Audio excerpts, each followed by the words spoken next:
তাওহীদের শক্তি এত বলিয়ান যে মানুষ যদি সত্যিকার ভাবে তাওহীদের দাওয়াত অন্তর দিয়ে অ্যাকসেপ্ট করে, যে কোনো জাতি, যে কোনো প্রজন্ম, তাহলে সমগ্র পৃথিবীর সকল সুপার পাওয়ার তাদের পায়ের নিচে ধ্বংস হয়ে যাবে। আজকের যুগেও পসিবল। একটা জাতিকে, একটা সমাজকে, একটা গোত্রকে ওই যে কুলু লা ইলাহা ইল্লাল্লাহ, লা ইলাহা ইল্লাল্লাহর মর্মার্থ বুঝে জান ও প্রাণ দিয়ে অ্যাকসেপ্ট করতে হবে, তাহলে তুফলিহুন। ওই সাহাবীদের হাতে যেমন তৎকালীন রোমান এবং পারস্য ধ্বংস হয়ে গেছে, এই প্রজন্মের হাতেও বিশ্বের সুপার পাওয়ার ধ্বংস হয়ে যাবে, শেষ হয়ে যাবে। তারাই হবে সুপার পাওয়ার পৃথিবী। তাদের চেয়ে শক্তিশালী এবং পাওয়ারফুল কেউ থাকবে না। ব্রিটিশদের 190 বছরের গোলামির কারণে আমরা মনে করেছি যে আমাদের চাকরি করতে হবে। চাকরি যখন কোনো উপায় থাকবে না তখন চাকরি করতে হবে, যখন কোনো রাস্তা নাই তখন চাকরি করতে হবে। তার আগ পর্যন্ত ব্যবসা করতে হবে। ব্যবসায়ী জাতি হিসেবে নিজেদেরকে প্রতিষ্ঠিত করতে হবে, কেন ব্যবসায় আত্মমর্যাদা ঠিক থাকে, আত্মসম্মান ঠিক থাকে। আর চাকরির মধ্যে অন্যের গোলামি করতে করতে আত্মমর্যাদা এবং আত্মসম্মান নষ্ট হয়ে যায়।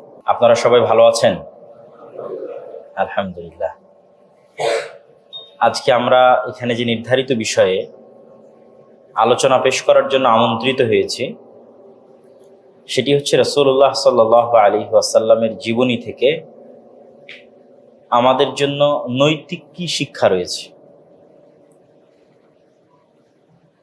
রাসূলুল্লাহ সাল্লাল্লাহু আলাইহি ওয়াসাল্লামের জীবনী সম্পর্কে বলতে হলে এবং তার জীবনী থেকে আমাদের জন্য নৈতিক শিক্ষা সম্পর্কে বলতে হলে শুরুতেই কয়েকটি কথা বলে নিতে হয়। সেটি হচ্ছে,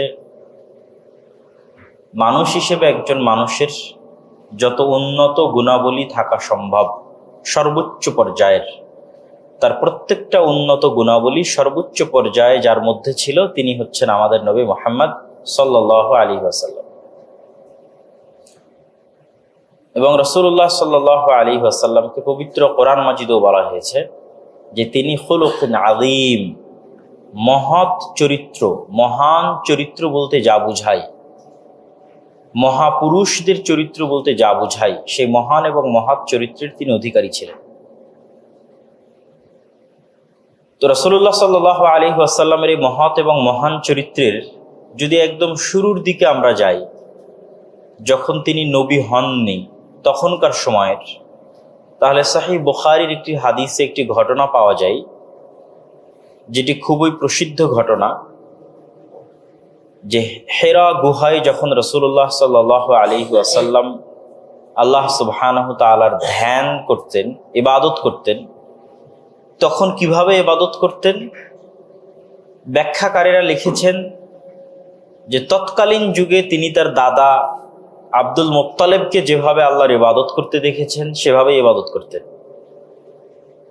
তো সেটি অবশ্যই ইসমাইল আলাইহিস সালাতু ওয়াস সালাম এবং তার পরবর্তী বংশধরদের যে ইবাদত ছিল সেই ইবাদতেরই খণ্ডিত বা ভগ্নাংশ হতে পারে। পূর্ণাঙ্গ রূপ তো অবশ্যই কখনোই নয়, কেননা যুগের সময়ের সাথে সাথে এগুলো বিকৃত হয়ে যায়।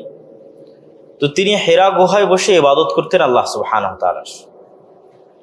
তো হঠাৎ একদিন জিবরাইল আলাইহিস সালাতু ওয়াস সালাম আসলেন, তাকে পড়ার জন্য বললেন। বিখ্যাত ঘটনা। তিনি বললেন আমি পড়া জানি না। তারপরে 3 বার বলার পর তিনি পড়তে পারলেন, ইকরা বিসমি রাব্বিকাল্লাযী খালাক, এবং 5টি আয়াত অবতীর্ণ হলো। জিবরাইল আলাইহিস সালাতু ওয়াস সালাম বিদায় নিয়ে চলে গেলেন। তারপরে মুহাম্মদ সাল্লাল্লাহু আলাইহি ওয়াসাল্লাম পাহাড় থেকে নিচে নেমে আসলেন। অনেক লম্বা পথ, যারা হীরা গুহায় গেছে তারা জানে। দীর্ঘ লম্বা পথ তিনি নিচে নেমে আসলেন তার স্ত্রীর কাছে, যিনি তার চাইতে বয়সে বড় ছিলেন, খাদিজা রাদিয়াল্লাহু তাআলা আনহা। আসার পর তিনি বলছেন, জাম্মিলুনি জাম্মিলুনি, চাদর দিয়ে আমাকে ঢেকে দাও, কেননা ওনার শরীর তখন থরথর থরথর করে কাঁপতেছিল। খাশিতু আলা নাফসি, আমি মৃত্যুর আশঙ্কা করতেছি, আমি মারা যাব মর্মে আশঙ্কা করতেছি, অতএব চাদর দাও, আমি একটু ল্যাপ বা কম্বল গায়ে দিয়ে শুই। প্রচন্ড পরিমাণে ঠান্ডা এবং শরীর কম্পমান, জ্বর আসার পূর্বে যেরকম হয়। তো যখন রাসূলুল্লাহ সাল্লাল্লাহু আলাইহি ওয়াসাল্লাম বললেন যে আমি মৃত্যুর আশঙ্কা করতেছি, তখন তার স্ত্রী খাদিজা রাদিয়াল্লাহু তাআলা আনহা পাল্টা উত্তরে বলছেন, লা ইউখজিকাল্লাহু আবাদা, আল্লাহ সুবহানাহু তাআলা আপনাকে কখনোই ধ্বংস করবেন না অথবা অপমানিত করবেন না। কেননা ইন্নাকা লা তাসিলুর রাহিম, আপনি আত্মীয়তার সম্পর্ক রক্ষা করেন। ওয়া তাকরি যয়ফ, মেহমান আসলে মেহমানের মেহমানদারি করান। ওয়া তুঈনু আলা নাওয়াইবিল হক, বিপদগ্রস্ত মানুষকে আপনি সহযোগিতা করেন। ওয়া তাহমিলুল কাল, যে তার বোঝা বহন করতে পারছে না, ঋণের বোঝা হোক অথবা চলন্ত পথে যে কোনো কিছুর বোঝা হোক, সেই বোঝা উঠিয়ে দিতে আপনি সহযোগিতা করেন। এইভাবে ধারাবাহিক রাসূলুল্লাহ সাল্লাল্লাহু আলাইহি ওয়াসাল্লামের যে গুণাবলীগুলো ওই দিন খাদিজা রাদিয়াল্লাহু তাআলা আনহা তুলে ধরেছেন, এগুলো নবী হওয়ার আগের গুণাবলী, পূর্বের গুণাবলী।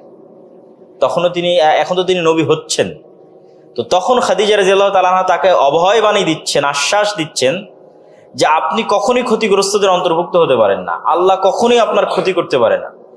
এই গুণ যার মধ্যে থাকতে পারে, সে তার ক্ষতি আল্লাহ সুবহানাহু ওয়া তাআলা কিভাবে করতে পারে? এখানে সবচেয়ে আশ্চর্যের বিষয় হচ্ছে, খাদিজা রাদিয়াল্লাহু তাআলা আনহা চাইলে কিন্তু তখন বলতে পারতেন যে আল্লাহ আপনার ক্ষতি করবেন না, কেননা আপনি দীর্ঘ 1 মাস থেকে হেরা গুহায় আল্লাহর ইবাদতে মগ্ন আছেন। এটা বলতে পারতেন না? পারতেন না? আপনাদের কি মনে হয়? এটাই তো বেশি কানেক্টেড ছিল, কেন এখনই উনি হেরা গুহা থেকে ফিরে আসতেছেন, তাহলে তো বেশি লজিক্যাল এটাই হয় যে খাদিজা রাদিয়াল্লাহু তাআলা আনহা বলবেন আল্লাহ আপনার ক্ষতি করবেন না, কেন আপনি 1 মাস থেকে হেরা গুহায় আল্লাহর ইবাদত করছেন। কিন্তু উনি কিন্তু ওইটা বলেননি, ওইটা তুলে ধরেন। তিনি তুলে ধরেছেন সব ওই গুণগুলো যা মানুষের সাথে সম্পৃক্ত, আল্লাহর সাথে কানেক্টেড কোনো কিছু তুলে ধরেননি। আত্মীয়তার সম্পর্ক রক্ষা করা কার সাথে সম্পৃক্ত? কার সাথে? মানুষের সাথে। বিপদগ্রস্ত মানুষকে সহযোগিতা করা কার সাথে? মানুষের সাথে। বোঝা যার ভারী হয়ে গেছে, ঋণের বোঝা, এটা কার সাথে? মানুষের সাথে। মেহমান আসলে মেহমানদারি করতে হবে, খাওয়াতে হবে, মেহমান নাওয়াজি করতে হবে, কার সাথে? মানুষের সাথে। তো মুহাম্মদ সাল্লাল্লাহু আলাইহি ওয়াসাল্লাম অনেক উঁচু গুণের অধিকারী ছিলেন জন্মগতভাবে, এবং তার 2টি গুণ তৎকালীন আরব বিশ্বে, নবী হওয়ার পূর্বে সমগ্র আরব বিশ্বে ছড়িয়ে পড়েছিল। এক, তিনি সত্যবাদী, আর আরেকটি হচ্ছে তিনি আমানতদার, ন্যায়পরায়ণ। যে সমগ্র মক্কায় যদি কেউ ন্যায়পরায়ণ, আমানতদার থাকে, বিশ্বস্ত থাকে, তাহলে যাকে বিশ্বাস করা যাবে, যার কাছে বিচার নিয়ে গেলে আমরা উভয় পক্ষের কোনো পক্ষই মাজলুম হব না, তিনি হচ্ছেন মুহাম্মদ সাল্লাল্লাহু আলাইহি ওয়াসাল্লাম। আর সমগ্র মক্কায় যদি কেউ সত্যবাদী থাকে, সত্য কথা বলেন, তাহলে তিনি। এবং রাসূল সাল্লাল্লাহু আলাইহি ওয়াসাল্লাম নবী হওয়ার পূর্বে তাকে বিশাল বড় একটা গন্ডগোল, মারামারির বিচারক এবং ফায়সালা হিসেবে মানুষ মেনে নিয়েছিল, এবং তিনি সেটির সুন্দরভাবে ফায়সালা করে দিয়েছিলেন। সেটি কোনটি বলতে পারবেন? কে বললেন? এটা হাত ওঠান। জি ভাই, দাঁড়ান। হাজরে আসওয়াদ। হাজরে আসওয়াদ নিয়ে কি হয়েছিল? সুন্দর। কাবা ঘর যেহেতু ইব্রাহিম আলাইহিস সালাতু ওয়াস সালাম তৈরি করেছেন এবং তিনি মক্কায় তৈরি করেছেন, তো ইব্রাহিম আলাইহিস সালাতু ওয়াস সালাম যাওয়ার পর স্বাভাবিকভাবেই একটা জিনিস একবার তৈরি করলে ভাঙ্গে, নষ্ট হয়, নতুন নির্মাণের প্রয়োজন হয়। তো জাহেলি যুগে মক্কার কুরাইশরা নতুন করে কাবা ঘর নির্মাণ করতে চাচ্ছিল, যেহেতু ভেঙে পড়েছে, নষ্ট হয়ে যাচ্ছে, নতুন করে তৈরি করা হোক। তো তারা সিদ্ধান্ত নিল যে আমাদের মধ্যে প্রত্যেকের যার হালাল ইনকাম আছে, একমাত্র তার টাকা দিয়ে আমরা কাবা ঘর বানাবো, হারাম ইনকাম কারো গ্রহণ করা হবে না। তখনও কিন্তু তারা ইসলাম গ্রহণ করেনি বা ইসলাম তাদের মধ্যে যায়নি, তবুও তাদের ন্যূনতম যে মানবিক গুণাবলীগুলো ছিল সেগুলো ছিল, যেটির উদাহরণ আমি আবার কিছুক্ষণ পর দিব, আর একটা গুণের উদাহরণ। তো সবাই মিলে সিদ্ধান্ত নিল তারা হালাল টাকা দিয়ে কাবা ঘর তৈরি করবে, কিন্তু তাদের সকলের, মক্কার মানুষের, কুরাইশদের হালাল টাকা একত্রিত করার পরও কাবা ঘর তৈরি করা যাচ্ছিল না। এখন কাবা ঘরকে আমরা যে অবস্থার উপর দেখি, এটা ইব্রাহিম আলাইহিস সালামের অবস্থা নয়। এটা আপনারা জানেন কিনা আমি জানি না। আমরা এখন কাবা ঘরকে যে অবস্থার উপর দেখি, এটা ইব্রাহিম আলাইহিস সালামের অবস্থা নয়। সামনের একটু জায়গা এরকম গোলাকার আছে যেখানে হাফ দেওয়াল দেওয়া আছে, ওইটাও পূর্ণ দেওয়াল ছিল ইব্রাহিম আলাইহিস সালামের সময়। কিন্তু যখন মক্কার কাফের মুশরিকরা তৈরি করেছে, তখন এই পর্যন্ত, এই যে 4 কোণা, এই পর্যন্ত এসে থেকে গেছে, আর বাকি টাকার যোগান দেওয়া, হালাল অর্থ সংগ্রহ করা তাদের পক্ষে সম্ভব হয়নি। ফলত তারা ওই অংশটা ছেড়ে রেখেছিল। আল্লাহর নবী একবার চেয়েছিলেন যে তিনি ওই অংশটাও পরিপূর্ণ নিয়ে নেবেন, যেটার উপর ইব্রাহিম আলাইহিস সালামের কাবা ছিল, কিন্তু ফিতনা হতে পারে, মানুষের মধ্যে গন্ডগোল, মারামারি তৈরি হতে পারে, এই কারণে তিনি আর নেননি। পরবর্তীতে আব্দুল্লাহ বিন জুবাইর একবার চেয়েছিলেন, তিনিও নেননি। পরবর্তীতে খোলাফায়ে রাশিদিনেরাও আর কেউ ওইভাবে গ্রহণ করেননি। ওই অবস্থার উপর থেকে গেছে যে অবস্থার উপর মক্কার কাফের মুশরিকরা তৈরি করেছিল। তাহলে ঘটনা কি, এই কাবা ঘর যখন নতুন করে তৈরি হচ্ছে তখন হাজরে আসওয়াদকে এখান থেকে বের করে বাইরে রাখা হয়েছে। এখন কাবা ঘর তৈরি হয়ে গেছে। যেমন আজকের এই অনুষ্ঠানের প্রধান অতিথিকে আপনারা সম্মানের সাথে গ্রহণ করলেন, বক্তব্য দেওয়ার সুযোগ দিলেন, তো কাবা ঘরের সবচেয়ে বড় সৌন্দর্য হচ্ছে হাজরে আসওয়াদ। তো নতুন কাবা ঘরে এখন হাজরে আসওয়াদ স্থাপন করা হবে, এটা সম্মানের। তো প্রত্যেকটা গোত্র তারা পরস্পরে তর্ক বিতর্ক শুরু করে দিয়েছে যে এটি আমরা এটি করব। যখন এটি কেউ ফায়সালা দেওয়ার থাকলো না, তখন তারা সকলেই মুহাম্মদ সাল্লাল্লাহু আলাইহি ওয়াসাল্লামকে ফায়সালাকারী হিসেবে গ্রহণ করলো। মুহাম্মদ সাল্লাল্লাহু আলাইহি ওয়াসাল্লাম বললেন, তোমরা একটি চাদর দাও, চাদরের সব মাথা তোমরা ধরো।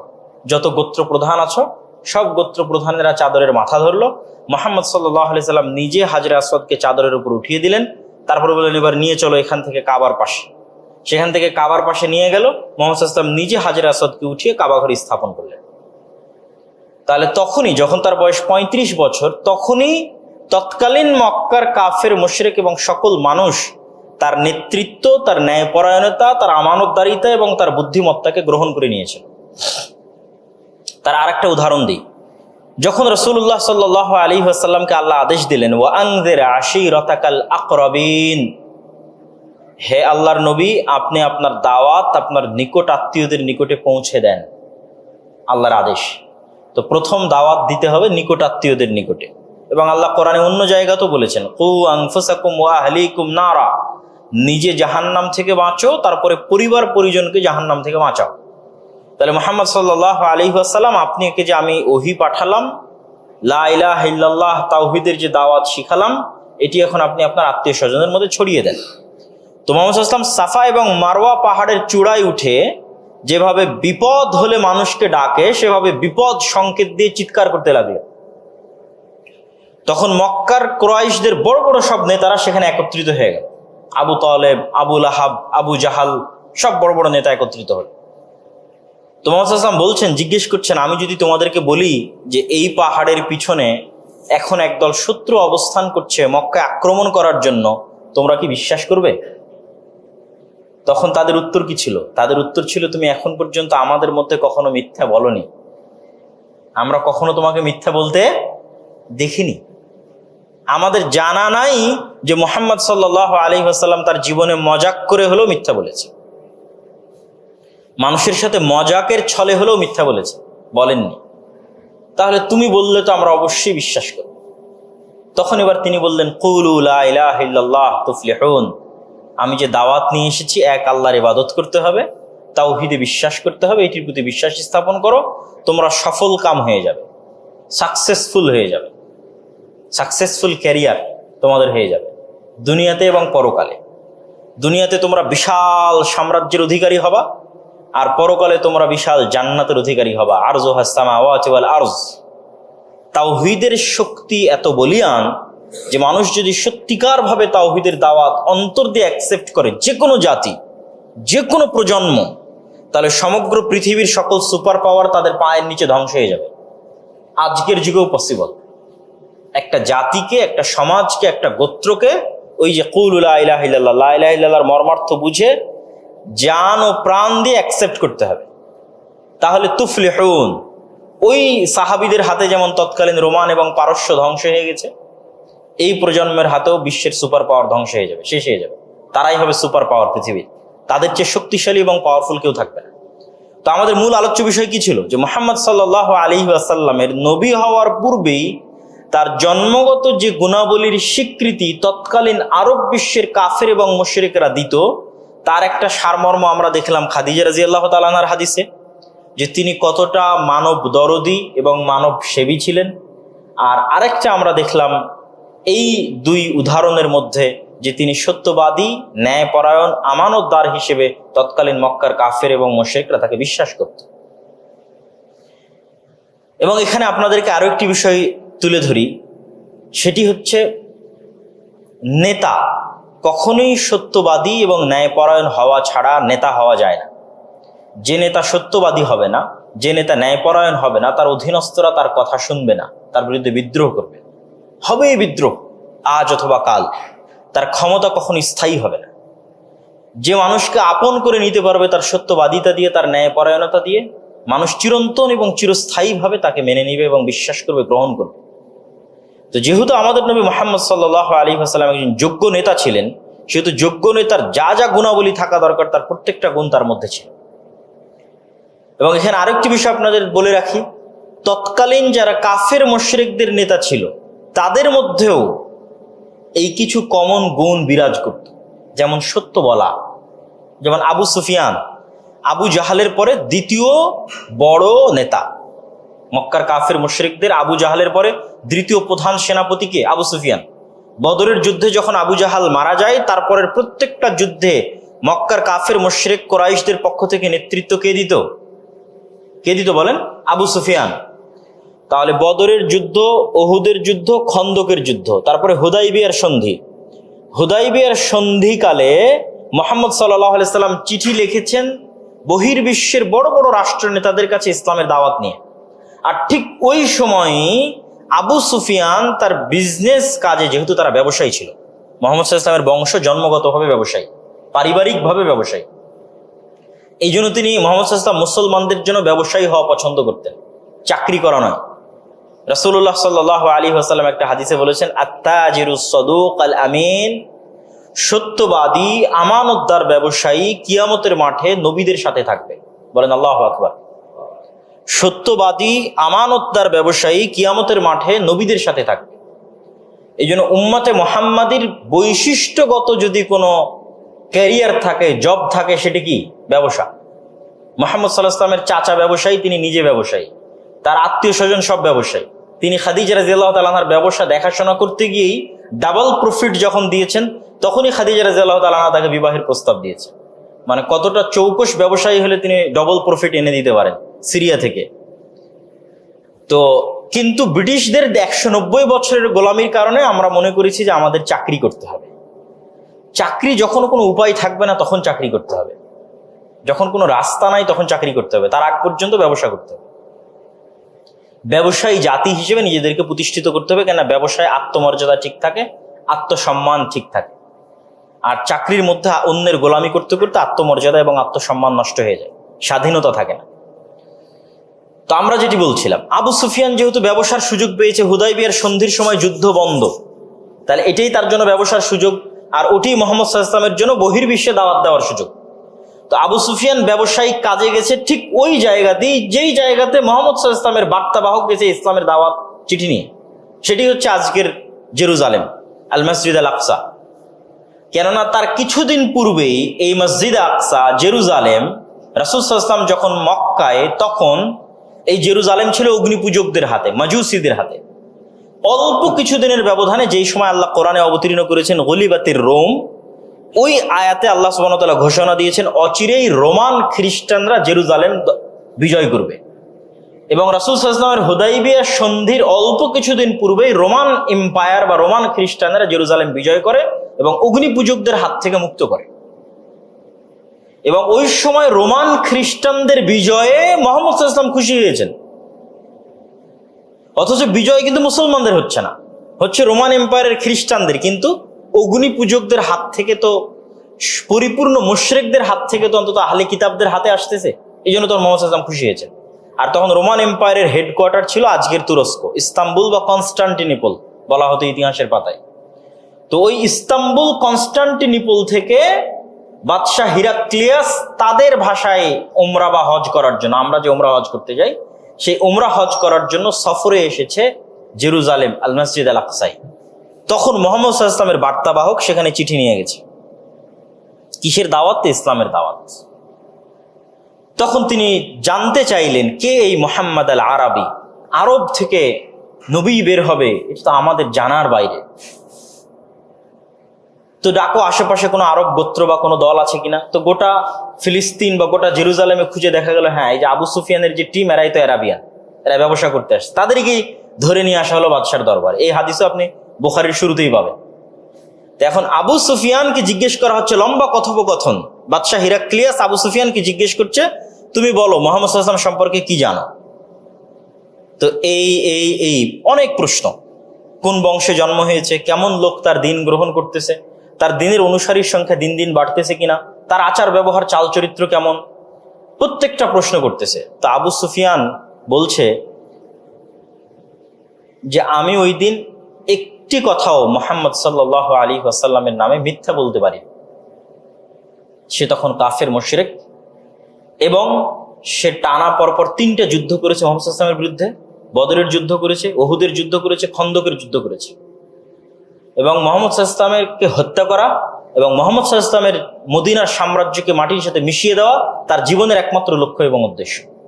তথা তার চিরন্তন এবং চিরশত্রু সম্পর্কে তাকে জিজ্ঞাসা করা হচ্ছে যখন কোনো রেকর্ডার নাই, লাইভ নাই, ফোন নাই, কিছু নাই, সে চাইলে মিথ্যা বলতে পারতো না? বলেন আপনারা? পারত, কিন্তু সে তখন মিথ্যা বলে। তাহলে এখন আপনি আমাদের মুসলমানদের উদাহরণ টানেন, গত 15 বছরের স্বৈর শাসনের উদাহরণ টানেন, ভবিষ্যতে গণতান্ত্রিক রাজনীতির কারণে যে দল এক দল আর এক দলের বিরুদ্ধে বলবে তাদের উদাহরণ টানেন। এরা সবাই মুসলমান, কিন্তু নিজের শত্রুর বিষয়ে কখনো সত্য বলতে তারা পারছে না। নিজের শত্রু যাকে মনে করছে তার বিষয়ে সবসময় মিথ্যা বলতেছে। তাহলে আবু সুফিয়ান অন্তত সত্য বলাই এই সমস্ত মুসলমানদের চেয়ে ভালো ছিল না? ভালো ছিল না? ভালো ছিল। তার মধ্যে ন্যূনতম ব্যক্তিত্ব ছিল, আত্মমর্যাদা ছিল, যা একজন নেতার থাকতে হয়। একজন নেতা কখনো মিথ্যা বলতে পারে না। একজন নেতার ন্যূনতম ব্যক্তিত্ব, আত্মমর্যাদা থাকতে হয়। কিন্তু গণতান্ত্রিক রাজনীতি আমাদের ওই স্বভাব চরিত্র ধ্বংস করে দিয়েছে। তাহলে আমরা রাসূলুল্লাহ সাল্লাল্লাহু আলাইহি ওয়াসাল্লামের 2টা গুণাবলীর উপর যদি ফোকাস রাখি, আরো বহু আমি হাদিস ধারাবাহিক বলবো ইনশাআল্লাহ, তাহলে 2টা গুণাবলীর উপর ফোকাস রাখলে দেখা যায় তিনি সত্যবাদী এবং তিনি আমানতদার, ন্যায়পরায়ণ। এবং এই বৈশিষ্ট্য শুধু তার নয়, এই বৈশিষ্ট্য অতীতে চলে যাওয়া সকল নবী রাসূলের। সকল নবী রাসূল জন্মগতভাবে সত্য বলতেন এবং ন্যায়পরায়ণ ছিলেন। ন্যায়পরায়ণতা জিনিসটা কি তা কিন্তু আমরা এখনো ধরতে পারছি কিনা আমি জানি না। যেমন ন্যায়পরায়ণতা জিনিসটা কি, আমি একটা ছোট্ট উদাহরণ দিই। আপনার দাদা মারা যাওয়ার পর আপনার আব্বা এবং আপনার ফুফু আপনার দাদার জমিতে ভাগ পাবে, অথবা আপনার আব্বা মারা যাওয়ার পর আপনি এবং আপনার বোন আপনার পিতার জমিতে ভাগ পাবে। তো আপনাদের একটা জমি আছে কারওয়ান বাজারে, মতিঝিলে, অথবা আহসানুল্লাহ বিজ্ঞান ও প্রযুক্তি বিশ্ববিদ্যালয়ের আশেপাশে, আর একটা জমি আছে সাভারে, বিলের মধ্যে, পানিতে। তো ন্যায়পরায়ণতা হচ্ছে যে যেটা দামি জমি সেই জমি থেকেও আপনি আপনার বোনকে ভাগ দিবেন, অথবা আপনার আব্বা আপনার ফুফুকে ভাগ দিবে। যেটা কম দামি জমি সেখানেও আপনার আব্বা ভাগ নিবে এবং আপনার বোনকে অথবা আপনার ফুফুকে ভাগ দিবে এবং আপনি নিবেন। যদি আপনি নিজে দামি জমিতে ভাগের অংশটা নিয়ে নেন আর বোনকে কম দামি জমিতে দিয়ে দেন, তাহলে আপনি নিজেকে যতই আল্লাহওয়ালা, সালাত আদায়কারী, তাহাজ্জুদ গুজার দাবি করেন না কেন, ইসলামের এবং মুসলমানদের এবং নবীদের এবং আল্লাহর যে মূল বেসিক যে গুণ ন্যায়পরায়ণতা, এটা আপনার মধ্যে নাই। ন্যায়পরায়ণতা হচ্ছে যার যতটুকু হকদার তাকে ততটুকু দিয়ে দেওয়া, যে ন্যায়পরায়ণতা। আমাদের পৃথিবীতে যত রকমের সমস্যা তৈরি হয়, গন্ডগোল, মারামারি তৈরি হয়, সবগুলো ন্যায়পরায়ণতার অভাব থেকে তৈরি হয়। আমরা দুর্নাম করার সময় ইনসাফ করতে পারি না, আমরা পক্ষে বলার সময়ও ইনসাফ করতে পারি না। আমরা পক্ষে বললেও ন্যায়পরায়ণতার মাপকাঠি ছাড়িয়ে যাই, বিপক্ষে বললেও ন্যায়পরায়ণতার মাপকাঠি ছাড়িয়ে যায়। আল্লাহ সুবহানাহু ওয়া তাআলা নিজেও ন্যায়পরায়ণ এবং সত্যবাদী। রাসূলুল্লাহ সাল্লাল্লাহু আলাইহি ওয়াসাল্লাম বলছেন, সাবআতুন ইউদিল্লুহুমুল্লাহ ইয়াওমা লা দিল্লা ইল্লা দিল্লুহ। 7 শ্রেণীর মানুষকে আল্লাহ সুবহানাহু ওয়া তাআলা কিয়ামতের মাঠে বিশেষ ছায়া দিবেন। তার 1 নাম্বার ইমামুন আদিল, ন্যায়পরায়ণ, দায়িত্বশীল। 1 নম্বরে আল্লাহ কোনো নামাজি এবং সিয়াম পালনকারীকে জায়গা দেন। ন্যায়পরায়ণ ভিসি আল্লাহর আরশের ছায়া পাবে। ন্যায়পরায়ণ এসপি, ডিসি, ওসি, প্রধানমন্ত্রী, প্রধান উপদেষ্টা, সমন্বয়ক আল্লাহর আরশের ছায়া পাবে। ন্যায়পরায়ণতা এক বড় মহৎ গুণ যা মানুষ অর্জন করতে পারে না, খুব কঠিন মানুষের জন্য অর্জন করা। একমাত্র 100% ন্যায়পরায়ণ হচ্ছেন আল্লাহ সুবহানাহু ওয়া তাআলা। তো আমাদের নবীও ছিলেন ন্যায়পরায়ণ। তার জীবনের যে কোনো ঘটনা আপনি উঠিয়ে দেখেন, যে ঘটনায় নাস্তিকরা তর্ক বিতর্ক করে সেই ঘটনাগুলো উঠিয়ে দেখেন, আগে পিছে চতুর্দিকে বিশ্লেষণ করে দেখেন, তার প্রত্যেকটা ডিসিশন ছিল ন্যায়পরায়ণতার মাপকাঠিতে, শতভাগ ন্যায়। তিনি কোনো মুনাফিককে হত্যা করেননি, হত্যার আদেশ দেননি। কেননা মুনাফিকেরা আড়ালে মুনাফিকি করত, মুখে তারা নিজেদেরকে মুসলিম বলেই পরিচয় দিত। তো তারা যে আড়ালে মুনাফিকি করতো এটা মুহাম্মদ সাল্লাল্লাহু আলাইহি ওয়াসাল্লাম জানতেন, কিন্তু তিনি কখনো কোনো মুনাফিককে হত্যার আদেশ দেননি। এটা হচ্ছে তার ন্যায় পরায়ণতার মাপকাঠি। তায়েফের মানুষকে তিনি ক্ষমা করে দিয়েছে, মক্কার মানুষকে তিনি ক্ষমা করে দিয়েছে। এগুলো সব তার ন্যায় পরায়ণতা এবং উদারতার জায়গা থেকে, মহৎ হৃদয়ের জায়গা থেকে। সম্মানিত উপস্থিতি, রাসূলুল্লাহ সাল্লাল্লাহু আলাইহি ওয়াসাল্লামের আরো কিছু সংক্ষিপ্ত গুণাবলী যদি আমরা তুলে ধরতে চাই রাসূলুল্লাহ সাল্লাল্লাহু আলাইহি ওয়াসাল্লামের জীবন থেকে এবং তার ভালো আচরণ এবং উত্তম আচরণের জায়গা থেকে, তাহলে দুই একটা হাদিস তুলে ধরা যায়। আনাস রাদিয়াল্লাহু তাআলা আনহু থেকে বর্ণিত, তিনি বলেন, খাদামতু রাসূলুল্লাহ সাল্লাল্লাহু আলাইহি ওয়াসাল্লাম 10 সিনিন, আমি প্রায় ছোট থেকে নিয়ে আজ 10 বছর পর্যন্ত আল্লাহ রাসূলের সাথে আছি। 10 বছর কিন্তু একদিন দুই দিন নয়, অনেক দিন। ফামা ক্বালা লি উফিন কাত্তু, তিনি আমার সাথে এই 10 বছরে কখনো আহা, এহে, এটা করে ফেললা, এটা ঠিক হলো না, এরকম উফ, এরকম কোনো শব্দ তিনি উচ্চারণ করেননি। অমা ক্বালা লি শাইইন সানাআতাহু লিমা সানাআতা, এ আনাস, তোমাকে আমি এটা করতে বলেছিলাম, কেন করেছো? এরকম কোনো কাজের ক্ষেত্রে তিনি কখনো আমাকে ধমক দিয়ে বলেননি যে তুমি এটি কেন করেছো। ওয়ালা আলি শাইইন তারাকতুহু লিমা তারাকতু, আর কোনো কাজ যদি আমি না করে থেকেছি তাহলে তিনি কখনো আমাকে ধমক দিয়ে বলেননি যে তুমি এটি কেন করোনি। ওয়া কানা রাসূলুল্লাহ সাল্লাল্লাহু আলাইহি ওয়াসাল্লাম আহসানুন নাসি খুলুকা, আর আল্লাহর নবী মুহাম্মদ সাল্লাল্লাহু আলাইহি ওয়াসাল্লাম ছিলেন তৎকালীন যত মানুষ আমরা দেখেছি পৃথিবীতে তাদের মধ্যে সবচেয়ে উত্তম চরিত্রের অধিকারী, সবচেয়ে মহৎ এবং মহান চরিত্রের অধিকারী। কে বলছেন? আনাস ইবনে মালিক রাদিয়াল্লাহু তাআলা আনহু, যিনি অল্প বয়স থেকে রাসূলুল্লাহ সাল্লাল্লাহু আলাইহি ওয়াসাল্লামের সাথে 10 বছর থেকেছেন। আন আব্দুল্লাহ ইবনে ওমর রাদিয়াল্লাহু তাআলা আনহুমা, আব্দুল্লাহ ইবনে ওমর, ওমর রাদিয়াল্লাহু তাআলার ছেলে আব্দুল্লাহ, তিনি বলছেন, লাম ইয়াকুনিন নাবিয়্যু সাল্লাল্লাহু আলাইহি ওয়াসাল্লাম ফাহিশান ওয়ালা মুতাফাহিশান ওয়া কানা ইয়াকুলু সাল্লাল্লাহু আলাইহি ওয়াসাল্লাম ইন্না মিন খিয়ারিকুম আহসানুকুম আখলাকা। আমরা কখনো রাসূলুল্লাহ সাল্লাল্লাহু আলাইহি ওয়াসাল্লামকে কর্কশ ভাষা ব্যবহার করতে দেখিনি। এবং আল্লাহ সুবহানাহু ওয়া তাআলা কোরআন মাজিদও বলেছেন, ওয়া ইন কুনতা ফাদ্দান গালিযাল কলবি লানফাদ্দু মিন হাওলিক, হে আল্লাহর নবী, আপনি যদি কর্কশ ভাষী হতেন, মানুষকে ধমক দিতেন কর্কশ ভাষায়, তাহলে মানুষ আপনার পাশ থেকে দূরে সরে যাবে, আপনার কাছে আসবে না। তো দূরে সরে গেলে দাওয়াত নিবে কে? আর আব্দুল্লাহ বিন ওমর বলছেন, রাসূলুল্লাহ সাল্লাল্লাহু আলাইহি ওয়াসাল্লামকে আমরা কখনো কর্কশ ভাষা প্রয়োগ করতে দেখিনি। আয়েশা রাদিয়াল্লাহু তাআলা আনহাকে একবার জিজ্ঞেস করা হলো তার স্ত্রীকে যে রাসূলুল্লাহ সাল্লাল্লাহু আলাইহি ওয়াসাল্লামের চরিত্র, স্বভাব চরিত্র কেমন ছিল, নীতি নৈতিকতা কেমন ছিল। তো আয়েশা রাদিয়াল্লাহু তাআলা উত্তরে বললেন, আলাস্তা তাকরাউল কোরআন, তোমরা কি কোরআন পড়োনি? তখন উত্তরে সাহাবী বলছে, হ্যাঁ, আমরা তো কোরআন পড়েছি। বলছে, ফাইন্না খুলুকান নাবিয়্যি সাল্লাল্লাহু আলাইহি ওয়াসাল্লাম কানাল কোরআন, তোমরা যদি কোরআন পড়ে থাকো তাহলে আল্লাহর নবীর চরিত্রই হচ্ছে কোরআন। কোরআনে যা যা তোমরা দেখছো তার সবকিছুই রাসূল সাল্লাল্লাহু আলাইহি ওয়াসাল্লামের চরিত্রের মধ্যে আছে। যেমন কোরআনে সূরা হুজরাত আমরা যদি পড়ে থাকি, আমাদের পক্ষে যদি পড়া সম্ভব হয়, ইসলামের সামাজিক ন্যায় নীতির মাপকাঠি পাবেন আপনি সূরা হুজরাতে। যে সমাজে আমরা একজন আরেকজনের সাথে চলবো কিভাবে, তার দিক নির্দেশনা আছে সূরা হুজরাতের মধ্যে। যে তোমরা পরস্পরের গীবত করিও না, অপবাদ দিও না, গোয়েন্দাগিরি করিও না, অসংখ্য দিক নির্দেশনা আছে। কাউকে বিকৃত নামে ডাকিও না, এই প্রত্যেকটা দিক নির্দেশনা সূরা হুজরাতের মধ্যে আল্লাহ সুবহানাহু ওয়া তাআলা দিয়েছেন। কারো বাড়িতে প্রবেশ করার পূর্বে তার বাড়িতে তার কাছ থেকে অনুমতি নিয়ে নাও। এক কথায় সমাজে চলতে মানুষের সাথে মানুষের যা ঘটতে পারে তার মধ্যে কি করণীয় তাই সূরা হুজরাতের মধ্যে আছে। তোমরা অহংকার করে পৃথিবীতে চলিও না, নরম ভাষায় কথা বলো। তুমি অহংকার করলে মাটিকেও ফাটতে পারবে না, পাহাড়ের চেয়ে উঁচু হতে পারবে না। এরকম অসংখ্য উপদেশ সমাজে চলার জন্য আল্লাহ সূরা হুজরাতের মধ্যে দিয়েছে।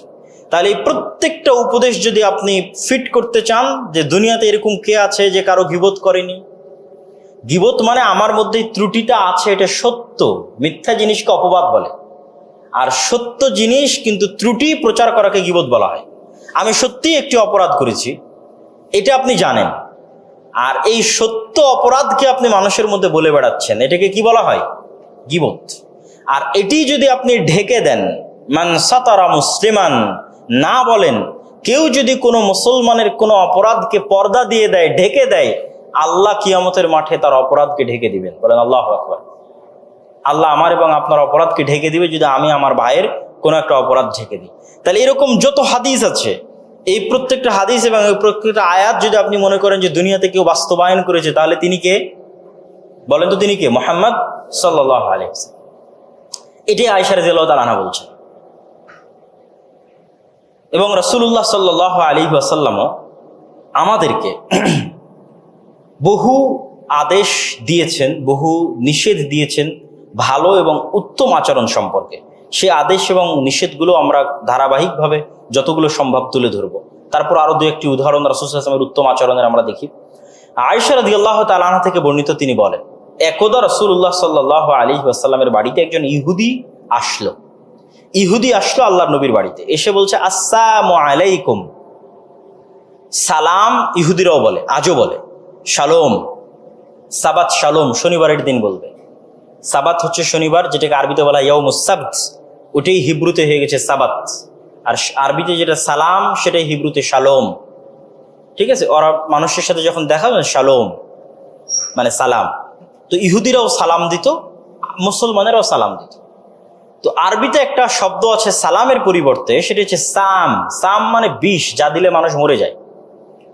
তো ওই ইহুদি বাড়িতে এসে বলছে আসসালামু আলাইকুম, মানে মোহাম্মদ তোমার মৃত্যু হোক, নাউজুবিল্লাহ।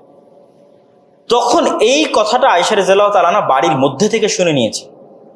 শুনে নিয়ে তিনি প্রচন্ড ক্ষিপ্ত হয়ে গেছে। আয়েশা রাদিয়াল্লাহু তাআলা আনহা প্রচন্ড ক্ষিপ্ত হয়ে তিনি বলছেন, আলাইকুম ওয়া লা'নাকুমুল্লাহ ওয়া গাযাবাল্লাহু আলাইকুম। বলছে, মৃত্যু আল্লাহর নবীর না, মৃত্যু তোমাদের হোক।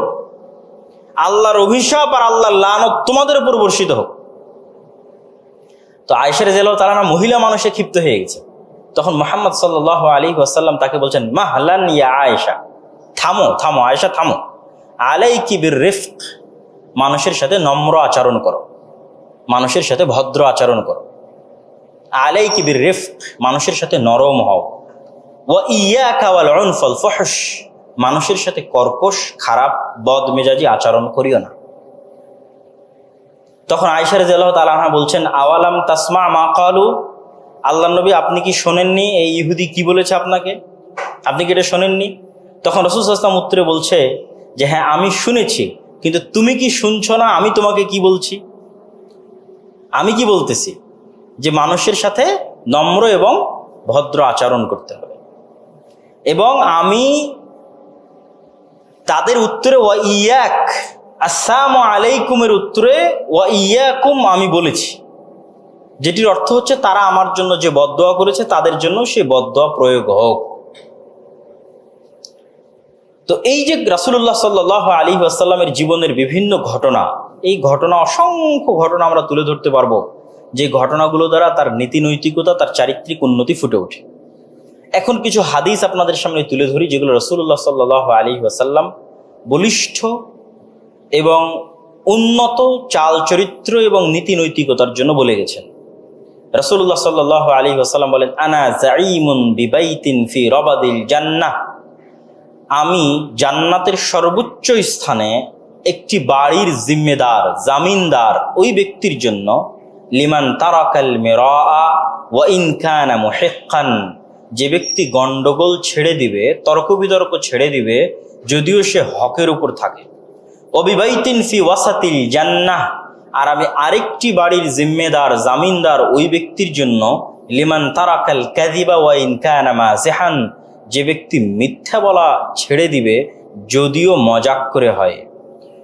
অবিবাইতিন ফি আ'লাল জান্নাহ, আর আমি আরেকটি বাড়ির জিম্মেদার, জামিনদার জান্নাতে তার জন্য, লিমান হাসানা খুলুকাহ, যে ব্যক্তি তার আচরণকে, চাল চরিত্রকে, ব্যবহারকে উত্তমে পরিণত করবে। রাসূলুল্লাহ সাল্লাল্লাহু আলাইহি ওয়াসাল্লাম বলেন, ইন্নামা বুইসতু লিউতাম্মিমা মাকারিমাল আখলাক। তিনি আরো বলেন, মা মিন শাইইন আসকাল ফি মিজান, এমন কোনো আমল নেই যে আমল মিজানের দাড়িপাল্লায় ভারী হতে পারে উত্তম আচরণের তুলনায়। মিজানের দাড়িপাল্লায় উত্তম আচরণ যত ভারী হবে, তার চাইতে ভারী কোনো নেকি, কোনো আমল পৃথিবীতে নাই। রাসূলুল্লাহ সাল্লাল্লাহু আলাইহি ওয়াসাল্লাম বলেন, মিন হুসনি ইসলামিল মারই তারকুহু মা লা ইয়ানিহি, একজন মুসলমানের সবচেয়ে উত্তম বৈশিষ্ট্য এমন কথা ও কাজ পরিত্যাগ করা যেই কথা ও কাজের কোনো উপকার নেই।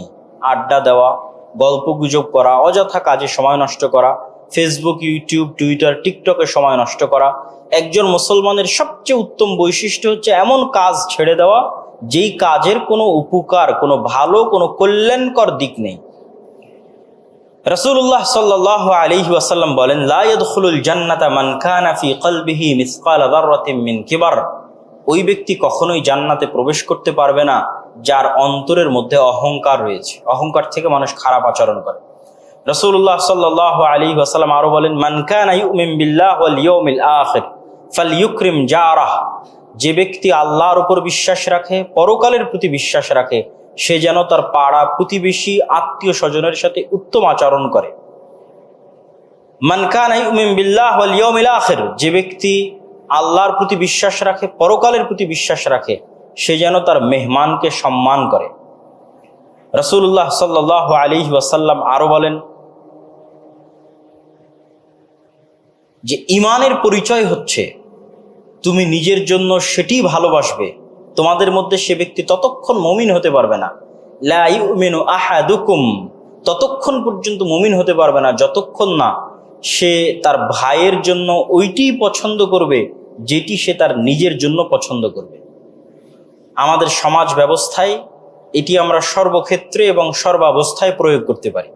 চলতে ফিরতে, উঠতে বসতে, যদি এটা অনেক কঠিন পরীক্ষা, মানুষের পক্ষে সম্ভব কতটুকু আল্লাহ ভালো জানে, কিন্তু এগুলো উত্তম চরিত্র, উত্তম নীতি নৈতিকতার মানদণ্ড। যে আপনি নিজের জন্য যেটা ভালো মনে করতেছেন চট করে সেটি দখল করে নিয়ে নিলেন না, আপনার অন্তরকে বুঝান যেটি আমি আমার নিজের জন্য ভালো মনে করতেছি এটা আমার ভাইয়ের জন্য ছেড়ে দিই, তাকেই দিয়ে দিই, সেই নিক। এইরকম যদি সমাজ ব্যবস্থা গড়ে ওঠে তাহলে সেই সমাজ ব্যবস্থা অবশ্যই যে কোনো প্রকার মারামারি, গন্ডগোল, ফিতনা, ফাসাদ থেকে মুক্ত থাকবে। সম্মানিত উপস্থিতি, রাসূলুল্লাহ সাল্লাল্লাহু আলাইহি ওয়াসাল্লাম আমাদের চরিত্র উত্তম হওয়ার জন্য কিছু দোয়াও শিখিয়ে দিয়েছেন। যেমন আমরা যখন আয়নার সামনে দাঁড়াই তখন রাসূলুল্লাহ সাল্লাল্লাহু আলাইহি ওয়াসাল্লাম কি শিখিয়েছেন? আল্লাহুম্মা হাসসানতা খালকি ফাআহসিন খুলুকি, হে আল্লাহ, আপনি আমার চেহারা সুন্দর করে দিয়েছেন, অতএব আপনি আমার চরিত্রকে সুন্দর করে দেন। তো চরিত্র সুন্দর হওয়া একটি গুরুত্বপূর্ণ বিষয় যার প্রতি রাসূলুল্লাহ সাল্লাল্লাহু আলাইহি ওয়াসাল্লাম গুরুত্ব আরোপ করেছেন। চরিত্র সুন্দর এবং ইসলামের মৌলিক গুণাবলী, এই সব বিষয়ের শেষে দু একটি হাদিস বলে আমার বক্তব্য শেষ করে দেওয়ার চেষ্টা করব। সেটি হচ্ছে, ইসলামে প্রত্যেক মানুষ বা প্রত্যেক মুসলমানের তিনটে জিনিস আর এক মুসলমানের প্রতি হারাম। এক, রক্ত; দুই, অর্থ; তিন, সম্মান। যত মানবাধিকার আইন আছে, সকল মানবাধিকার আইনে রক্তের নিরাপত্তার কথা বলা আছে, অর্থের নিরাপত্তার কথা বলা আছে, কিন্তু সম্মানের নিরাপত্তার কথা বলা নাই। একমাত্র রিলিজিয়ান পৃথিবীতে যেখানে মানুষের সম্মানের নিরাপত্তার নিশ্চয়তা দেওয়া আছে এবং সম্মানের নিরাপত্তার গুরুত্ব দিতে গিয়ে অসংখ্য হাদিস এবং অসংখ্য আয়াত অবতীর্ণ হয়েছে। হিউম্যান রাইটস অনুযায়ী আপনি আমার বিরুদ্ধে লিখতে পারবেন, এটাই হিউম্যান রাইটস। আর ইসলামের বিধান অনুযায়ী আপনি আমার বিরুদ্ধে লিখবেন না, এটি আমার সম্মান। আপনি আমার সম্মানকে হেফাজত করলেন, আমার সম্মানকে বাঁচালেন। আপনি বলছেন তাহলে অপরাধের বিচার হবে কিভাবে সমাজে? মানুষ যদি সবকিছু গোপন রাখে তাহলে বিচার হবে কিভাবে? মানুষ যদি বিচার চায় অবশ্যই বিচার হবে, কিন্তু মানুষ যদি বিচার না চায় যে আমি এই জিনিসটার মাফ করে দিলাম বা ক্ষমা করে দিলাম, তাহলে সেক্ষেত্রে অবশ্যই যে কোনো অপরাধের ক্ষেত্রে মানুষ আর এক মানুষকে ক্ষমা করে দিতে পারে। যেমন হাবিল বলেছিল কাবিলকে যে তুমি আমাকে হত্যা যদি করতে চাও হত্যা করো, আমি তোমাকে পাল্টা হত্যা করব না। তো ব্যক্তিগত দ্বন্দ্বের ক্ষেত্রে, আমি সামাজিক বা রাষ্ট্রীয় দ্বন্দ্বের কথা বলছি না, বা এখান থেকে আমি সন্ন্যাসবাদকে প্রমোট করছি এটিও না। ব্যক্তিগত দ্বন্দ্বের ক্ষেত্রে মানুষের সর্বোচ্চ পর্যায়ের ছাড় দেওয়া উচিত। যখনই সেটি রাষ্ট্রীয়, দেশীয় বা শারঈ আল্লাহর বিধিবিধানগত কোনো বিষয় আসবে, তখন অবশ্যই আল আমরু বিল মারুফ ওয়ান নাহি আনিল মুনকার, সৎ কাজের আদেশ এবং অসৎ কাজে বাধা প্রদানের যে আল্লাহর আদেশগুলো রয়েছে সেগুলোই প্রয়োগ হবে। কিন্তু কেউ আমার সাথে ব্যক্তিগতভাবে খারাপ ব্যবহার করতেছে, ব্যক্তিগত শত্রুতা করতেছে, তখন মানুষ যত উন্নত চরিত্রের বহিঃপ্রকাশ করতে পারে তত ভালো। তো কি বলছিলাম, তিনটে জিনিস মানুষের প্রতি আর এক মানুষের পক্ষ থেকে হারাম করা আছে, এবং ইসলামের সকল মূলনীতির ঊর্ধ্বে এই মূলনীতি, সেটি হচ্ছে জীবনের হেফাজত। শুকুর খাওয়া হারাম, কিন্তু জীবন বাঁচানোর জন্য হালাল। প্রত্যেকটা হারাম হালাল হতে পারে জীবন বাঁচানোর জন্য, আর প্রত্যেকটা হালাল হারাম হয়ে যেতে পারে জীবন বাঁচানোর জন্য। জীবন বাঁচানোর চাইতে বড় বিধান এবং বড় ফরজ ইসলামে নাই। এমনকি রাসূলুল্লাহ সাল্লাল্লাহু আলাইহি ওয়াসাল্লাম বলেছেন, কাবা ঘর ধ্বংস হওয়া আল্লাহর নিকটে অনেক হালকা অপরাধ। যে আমি আপনি দুটো কোড়াল নিয়ে গিয়ে কাবা ঘর ধ্বংস করে দিলাম, বা বম নিয়ে গিয়ে কাবা ঘর ধ্বংস করে দিলাম, এটা অনেক কম অপরাধ আমি আরেকজনকে হত্যা করছি নিরপরাধ মানুষকে সেটির চাইতে। নিরপরাধ মানুষকে হত্যা করা আল্লাহর নিকটে কাবা ঘর ধ্বংস করার চাইতে বড় অপরাধ। রাসূলুল্লাহ সাল্লাল্লাহু আলাইহি ওয়াসাল্লাম আরেক হাদিসে বলেন, সারা পৃথিবীর সব মানুষ একত্রিত হয়ে যদি একজন নিরপরাধ মানুষকে হত্যা করে, লাকাব্বাহুমুল্লাহু জামিআন ফিন্নার, তাহলে সারা পৃথিবীর সব মানুষকে আল্লাহ একজন নিরপরাধ মানুষকে হত্যার অপরাধে জাহান্নামে নিক্ষেপ করতে চুল পরিমাণ দ্বিধাবোধ করবেন না। তাহলে ইসলামে মানুষের জীবন রক্ষার চাইতে বড় কিছু নাই। তো রাসূলুল্লাহ সাল্লাল্লাহু আলাইহি ওয়াসাল্লাম যে গুণাবলীগুলো নিজে ধারণ করতেন, যে গুণাবলীগুলো মানুষের কাছে ছড়িয়ে দিতেন, তার যদি আমরা সম্পূর্ণরূপে সারমর্ম করি তাহলে 5টা বিষয়ের মধ্যে আমরা সীমাবদ্ধ করতে পারবো। 1, সত্য বলা, ন্যায় পরায়ণ হওয়া। আপনি গত 15 বছর যত ওসি, ডিসি, এসপি, মন্ত্রী ছিল, তাদের 60-70% নামাজি, হাজি, ওমরাকারী ছিল, কিন্তু সে একজন ওসি হিসেবে তার দায়িত্বে ন্যায় পরায়ণ ছিল না। তার মানে সে ইসলাম কি এটা বুঝিনি। বাইতুল মুকাররমে পাঞ্জাবি মাথায় দিয়ে, টুপি মাথায় দিয়ে, দাড়ি রেখে মানুষ মারামারি করতেছে, তার মানে তার কাছে ইসলাম বাহ্যিক এবং আক্ষরিক অর্থে ধরা দিয়েছে নামাজ হিসেবে, কিন্তু ইসলাম এজ এ দিন, as a complete code of life, তার বেসিক এলিমেন্ট হচ্ছে ন্যায়পরায়ণতা। আল্লাহ সুবহানাহু ওয়া তাআলা নিজে ন্যায়পরায়ণ, এবং এই ন্যায়পরায়ণতার মাপকাঠিতে তিনি কিয়ামতের মাঠে বিচার করবেন। তার কাছে কোনো ডিসক্রিমিনেশন নাই, কোনো বৈষম্য নাই, পৃথিবীর সকল মানুষ তার কাছে সমান। ইন্না আবাকুম ওয়াহিদ, রাসূল সাল্লাল্লাহু আলাইহি ওয়াসাল্লাম বলেছেন, তোমাদের সকলের পিতা একজন। জো বাইডেনের পিতা আর ডক্টর ইউনূসের পিতা একজন। এই জন্য আল্লাহর কাছে কোনো ডিসক্রিমিনেশন নাই, না কালার ডিসক্রিমিনেশন, আর না ট্রাইবাল ডিসক্রিমিনেশন, না গোত্র, না জাতি, না নেশন, না ভাষা, কোনো কিছুর ভিত্তিতে নাই। তিনি এই জন্য ন্যায়পরায়ণ। ন্যায়পরায়ণতা হচ্ছে ইসলামের সবচেয়ে বড় মাপকাঠি। আর বাকি 3টে জিনিস কি? মানুষের জীবনকে হেফাজত করা, মানুষের অর্থকে হেফাজত করা, মানুষের সম্মানকে হেফাজত করা। ইসলামী খেলাফা বা ইসলামী রাষ্ট্র ব্যবস্থা প্রতিষ্ঠা হওয়া মানে সবাই আমরা আজকে আহসানুল্লাহ বিজ্ঞান ও প্রযুক্তি বিশ্ববিদ্যালয়ে ইসলাম কায়েম করে দিলাম মানে সবাই নামাজ পড়তে আসবে, এটি না। আর সব বোনেরা পর্দা করবে, এটি না। আহসানুল্লাহ বিজ্ঞান ও প্রযুক্তি বিশ্ববিদ্যালয়ে ইসলাম কায়েম করলাম মানে এখানে কেউ অন্যায়ের শিকার হবে না, তখন ইসলাম কায়েম হয়ে গেছে। বাকিগুলো মানুষের ব্যক্তিগত ইবাদত, দাওয়াত দিব, করতে থাকবে, কিন্তু ইসলাম কায়েম হয়ে গেছে যখন এখানে অন্যায় থাকবে, যখন এখানে মানুষের জীবনের হেফাজত থাকবে, যখন এখানে মানুষের অর্থের হেফাজত থাকবে, যখন এখানে মানুষের সম্মানের হেফাজত থাকবে। এবং 5টা মৌলিক অধিকার কল্যাণমূলক রাষ্ট্র বা ইসলাম তাকে দিবে। তার থাকা, খাওয়া, পরিধান, বস্ত্র, শিক্ষা, চিকিৎসা, এই যে 5টা মৌলিক অধিকার আছে, এটা যদি একজন পশুও না পায় তার জন্য ইসলামী রাষ্ট্র জিম্মেদার থাকবে। আর যদি একজন পশুর জন্য নিশ্চিত হয়ে যায় যে তার খাবারের ব্যবস্থা আছে, তার সকল কিছুর ব্যবস্থা হয়ে গেছে, মানুষের সকল কিছুর ব্যবস্থা হয়ে গেছে, তাহলে এটা ইসলামী রাষ্ট্র হয়ে গেছে। এবং ইসলামী রাষ্ট্রের অর্থনীতি হবে সুদমুক্ত। আপনি বলবেন যে তাহলে এই ধরনের ন্যায়পরায়ণতা তো আমেরিকায় আছে, কিন্তু আমেরিকায় সুদমুক্ত অর্থনীতি নাই।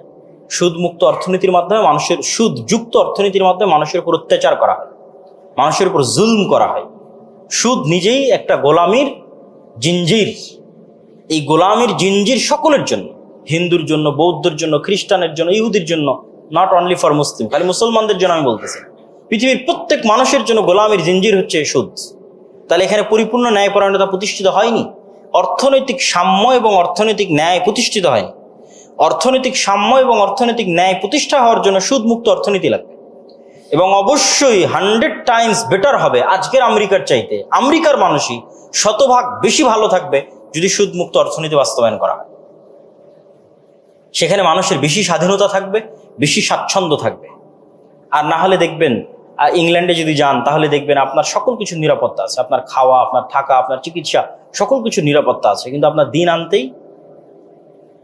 আনতে দিন শেষ। তথা আপনার ইনকামের লেভেলটা হচ্ছে আপনি সারা জীবনের ইনকাম দিয়ে একটা বাড়ি কিনতে পারবেন না, সারা জীবনের ইনকাম দিয়ে একটা জমি কিনতে পারবেন না, সারা জীবনের ইনকাম দিয়ে নিজের পায়ে নিজের স্বাধীন ইচ্ছা মতো কিছু করতে পারবেন না।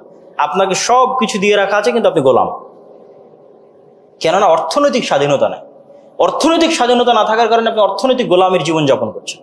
তাহলে একটা ওভারঅল ইসলামের যদি আমরা মোহাম্মদ সাল্লাল্লাহু আলাইহি ওয়াসাল্লামের জীবনের নীতি নৈতিকতার যদি একটা সারমর্ম দাঁড় করাই, তাহলে ব্যক্তি জীবনে যেমন আমাদেরকে সৎ এবং ন্যায়পরায়ণ হতে হবে, অন্যের অপরাধ ঢেকে রাখতে হবে, অন্যের অপরাধকে ক্ষমা করতে শিখতে হবে, গীবত করা যাবে না, অপবাদ দেওয়া যাবে না, বিপদগ্রস্ত মানুষকে সহযোগিতা করতে হবে। এগুলোই হচ্ছে ইসলামের মৌলিক জিনিস, মৌলিক শিক্ষা, রাসূল সাল্লাল্লাহু আলাইহি ওয়াসাল্লামের জীবনের মৌলিক শিক্ষা, যা বক্তব্যের শুরু থেকে আপনাদের সামনে তুলে ধরছি।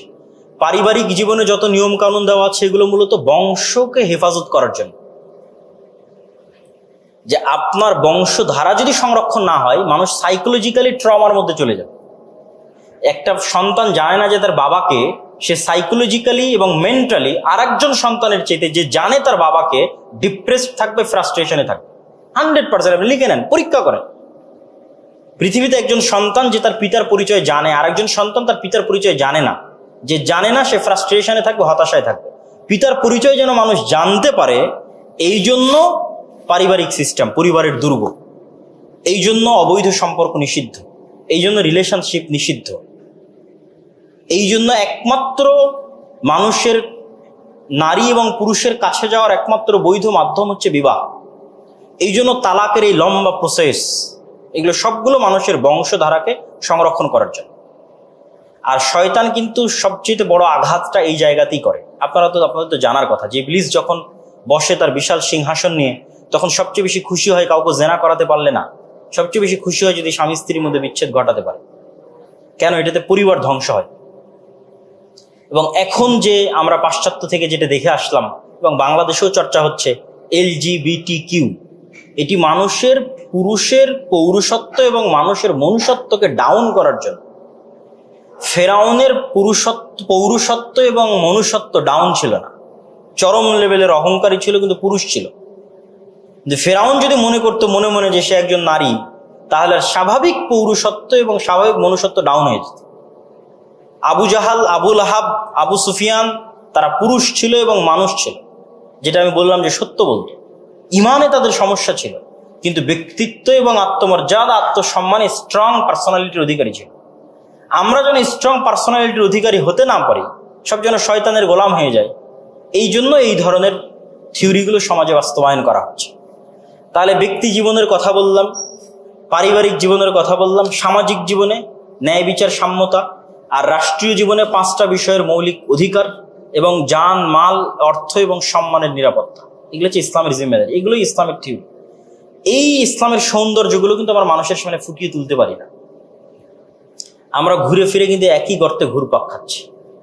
ডেমোক্রেসি, গণতন্ত্র, 15 বছর যারা ছিল আবার নতুন এরকমই আসবে, তারা এই একটা জিনিসও ফুলফিল করতে পারবে না। কেননা ডেমোক্রেসির মধ্যে সক্ষমতা নাই যে সে এটা ফুলফিল করবে, এটা নাই। আপনাকে একমাত্র সমাধান হিসেবে খুঁজে নিতে হবে ইসলামকে। ইসলাম আপনাকে পরিপূর্ণ নিরাপত্তা, পরিপূর্ণ সম্মান, পরিপূর্ণ শান্তি পৃথিবীর যে কোনো তন্ত্র মন্ত্রের চেয়ে বেশি দিতে পারবে। এবং এটি আমাদের মধ্যে চর্চা হতে হবে, আমাদের নলেজ থাকতে হবে এবং আমাদের কথাবার্তা বলতে হবে, জানতে হবে এবং মানুষকে জানাতে হবে যে আমরা যে সংগ্রাম করলাম, যুদ্ধ করলাম, জীবন দিলাম বাংলাদেশে শান্তি প্রতিষ্ঠা করার জন্য, সাম্য, ন্যায় বিচার, ন্যায় নীতি প্রতিষ্ঠা করার জন্য, এটা ইসলাম ছাড়া কোনো মতেই সম্ভব নয়, অন্য আর কোনো কিছু দিয়ে সম্ভব নয়। কিন্তু ইসলামের এই সুন্দর চেহারাটা আমরা লুকিয়ে রাখি, মানুষের সামনে তুলে ধরি না। সম্মানিত উপস্থিতি, তো রাসূলুল্লাহ সাল্লাল্লাহু আলাইহি ওয়াসাল্লামের জীবনী থেকে আমাদের শিখার অনেক কিছুই আছে। আমি শুধু নীতি নৈতিকতা, উত্তম চরিত্র, আচার ব্যবহার এই অংশটুকু ফুটিয়ে তোলার চেষ্টা করলাম।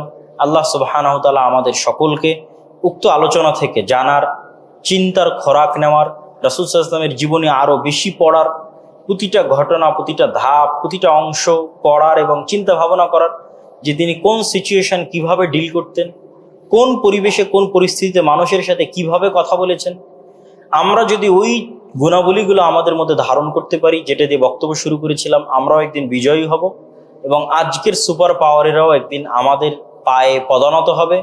যেমন ইতিহাসে সংঘটিত হয়েছিল, ভবিষ্যতেও এটি সম্ভব, কিন্তু পরিবর্তন আসতে হবে আমাদের নিজেদের মধ্যে থেকে, আমাদের চাল চরিত্র এবং স্বভাব চরিত্রের মধ্যে থেকে। আল্লাহ সুবহানাহু ওয়া তাআলা আমাদের কবুল করুক। আল্লাহুম্মা আমিন। ওয়া আখিরু দাওয়ানা আনিল হামদুলিল্লাহি রাব্বিল আলামিন। আসসালামু আলাইকুম ওয়া রাহমাতুল্লাহি ওয়া বারাকাতুহু।